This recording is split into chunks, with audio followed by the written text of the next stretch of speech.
ওকে person কয় প্রকার? তিন প্রকার। কি কি? First person, second person, third person. First person, second person, third person. আচ্ছা ফার্স্ট পার্সন হচ্ছে একদম লিমিটেড, অল্প কিছু জিনিস। আমি সম্পর্কিত যা কিছু আছে সবই হচ্ছে কি ফার্স্ট পার্সন। আই অর্থ কি? আমি। উই অর্থ কি? আমরা। উই অর্থ আমরা। আর আওয়ার অর্থ আমাদের।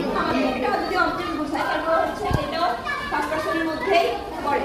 অলরাইট, তারপর সেকেন্ড পার্সনে আসো। You, your, yours. তুমি, তোমার, তোমাদের। মানে তুমি সম্পর্কীয় সবকিছুই হচ্ছে কি সেকেন্ড পারসন। Second person. তুমি সম্পর্কীয় সবকিছু সেকেন্ড পার্সন। এবার আসি থার্ড পার্সন। থার্ড পার্সন অনেক বেশি। ফার্স্ট পার্সনও অল্প কিছু, সেকেন্ড পার্সনও অল্প কিছু, কিন্তু থার্ড পার্সন অনেক বেশি।